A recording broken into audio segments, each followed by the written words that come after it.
Right now, President Trump claimed the United States doesn't need Canada's lumber. Yet rising construction costs and supply gaps south of the border show the claim colliding with market reality. Canadian softwood remains a key part of North American building supply, and recent tariff escalations have tightened availability while adding pressure to U.S. home building expenses. Your renovation quotes or new housing affordability could feel indirect effects through broader market shifts. This is not a drill. But wait, why did the claim fall short so quickly? And what does this mean for Canadian forestry communities and cross-border trade stability? Welcome to Canada Pulse. We deliver urgent, fact-verified updates on federal policy, the Canadian economy, housing affordability, inflation, public affairs, and national issues with practical, compliance-safe explanations drawn directly from official government sources. If you're a homeowner, renter, or someone watching construction and renovation costs in Canada, what I'm about to reveal could directly affect your housing-related expenses within the coming months through ongoing trade dynamics. Subscribe right now and turn on notifications so you never miss the next development. Thousands of Canadians are already watching. Don't be the last to know. This video is for informational purposes only and should not be considered financial, legal, or policy advice. Always verify directly with official Canadian government sources. By the end of this video, you'll understand exactly how Trump's lumber statement met economic realities. And I'll show you the market adjustment effects and Canadian resilience measures that almost no one is talking about yet.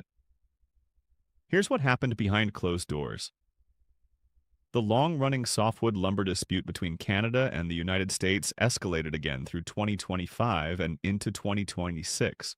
President Trump repeatedly stated that the U.S. has enough domestic lumber and does not need imports from Canada, citing concerns over alleged subsidies and a desire for greater self-sufficiency. This rhetoric was followed by concrete action. Additional tariffs and enforcement of anti-dumping and countervailing duties on Canadian softwood lumber continued, with combined rates reaching significant levels in recent periods. Immediate impacts included reduced Canadian export volumes to the U.S. in some months, shifts in global sourcing patterns, and reported upward pressure on lumber prices affecting U.S. construction projects. Natural Resources Canada leads the federal response on forestry policy and trade support. Global Affairs Canada coordinates the international trade file and dispute mechanisms. The Canadian Food Inspection Agency and provincial forestry ministries handle compliance and sector oversight. Provinces, especially British Columbia, as the largest softwood lumber producer, play a critical role in employment, community stability, and export capacity. The Canadian response combines ongoing legal challenges under USMCA provisions and WTO mechanisms, new fiscal support measures including loan guarantees and liquidity programs, market diversification efforts toward Europe, Asia, and other regions, and stronger promotion of Canadian wood products in domestic infrastructure and housing projects.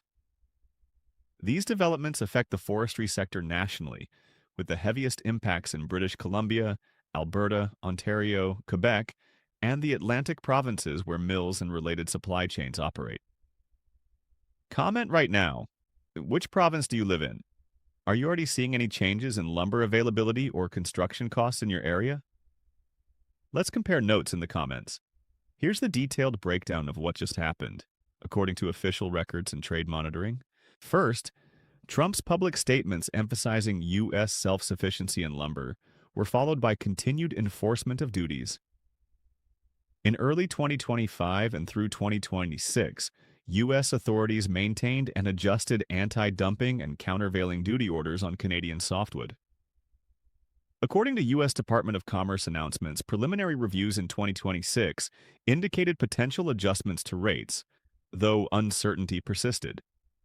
This means if you're involved in Canadian forestry or rely on stable export markets, you could face continued volatility in pricing and volume as duties influence cross-border flows.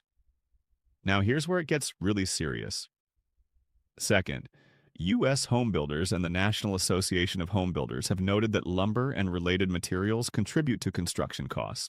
With Canada historically supplying a substantial share of U.S. softwood imports, reduced volumes in certain periods led to tighter supply and reports of higher prices for framing lumber, adding pressure to new home and renovation budgets south of the border. Third, Canadian producers responded with diversification. British Columbia and federal initiatives supported expanded trade offices and efforts to grow markets beyond the U.S., including in the United Kingdom and other regions, while maintaining strong domestic use of Canadian wood and infrastructure. Fourth, federal and provincial governments rolled out support measures. In 2025 and 2026, announcements included loan guarantees through the Business Development Bank of Canada, liquidity support, and broader packages totaling billions to help the sector manage tariff pressures and maintain operations. Fifth, market data showed mixed adjustments. While some months recorded lower Canadian shipment volume to the U.S., other suppliers like European producers filled gaps, and overall North American construction demand continued to influence pricing dynamics. If this is affecting your household budget right now through higher material costs, hit the like button. Let's show the algorithm how many Canadians are paying attention to these trade and housing developments. But the story doesn't end there. What happened next shocked many observers. The consequences reach far beyond lumber mills. Let me break down exactly who feels the impact. Households across Canada may experience indirect effects through employment in forestry-dependent regions or fluctuations in building material costs. When trade volumes shift, the consequence chain can include adjustments in local economies and supply availability for domestic projects. Renters and homeowners could face challenges if broader construction cost increases slow new housing supply, though Canadian domestic wood promotion aims to support affordability initiatives. Taxpayers fund the various support programs, with federal and provincial measures providing liquidity and adjustment assistance to affected communities. Workers in the forestry and wood manufacturing sectors face real uncertainty when export markets tighten. Thousands of jobs across mills and supply chains are linked to stable trade conditions. Small businesses throughout the supply chain, from logging to trucking to secondary manufacturing, feel the strain when volumes or prices fluctuate rapidly. Students and young people training in forestry, engineering, or trades may encounter evolving opportunities during adjustment periods. Immigrants employed in these sectors benefit from the same labor market supports and programs. The provinces most directly impacted are British Columbia, which leads in softwood production and exports, followed closely by Alberta, Ontario, and Quebec through their significant forestry operations and communities. For illustrative purposes only, a family in British Columbia planning home renovations might receive noticeably higher quotes for lumber-based materials if supply remains volatile during transition periods. A mill worker in Alberta could be shifting focus toward diversified markets or applying for available adjustment programs. These are illustrative examples only. Real outcomes depend on specific contracts, local conditions, and how official programs are implemented. Are you in one of these affected groups? Comment below with your situation. This community is watching. Your experience matters. There are several critical mistakes to avoid while following this story. Do not assume the dispute means a complete cutoff of trade. Softwood lumber continues to move under duty structures, and the U.S. market still relies on imports to meet demand gaps. Do not trust viral social media claims, exaggerating total industry collapse, or immediate nationwide shortages. The official Canadian position on the dispute is always communicated clearly through government channels, such as Natural Resources Canada and Global Affairs Canada. Reacting to unconfirmed headlines before checking primary sources on Canada.ca can create unnecessary concern. Ignoring specific eligibility criteria for any available support or programs could mean missing important assistance for workers and businesses. The safest approach is always to rely on official government websites for accurate, up-to-date facts. Here's exactly what you need to do right now to protect yourself and stay informed. Step 1. Go directly to Canada.ca and search for softwood lumber to read the latest official statements from Natural Resources Canada and Global Affairs Canada. Step 2. Check your provincial government website for region-specific forestry or economic support information. Step 3.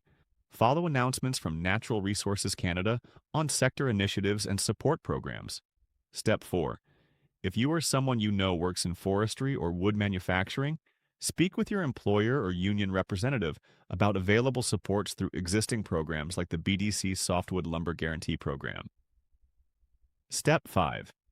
Keep clear records of any noticeable changes in material costs or employment conditions connected to these developments. Step 6. Consult licensed professionals or respected industry associations for guidance tailored to your exact situation. Tell us in the comments right now, which province do you live in? How is the overall cost of building materials or housing affordability affecting your household budget, your rent, or your mortgage? Do you or anyone in your family work in forestry or related sectors? Share this video with your family members, friends, and neighbors across Canada who care about stable jobs and affordable housing. All official links and source references are listed in the description below for easy access. To bring everything together clearly, Trump's strong statements about not needing Canadian lumber were followed by continued tariff enforcement that significantly affected trade volumes in certain periods. Canada responded firmly with formal legal challenges under trade agreements, substantial financial support packages including loan guarantees and liquidity measures, aggressive market diversification efforts, and stronger promotion of Canadian wood and domestic projects. These actions are designed to protect workers, support communities, and build greater long-term resilience in the forestry sector.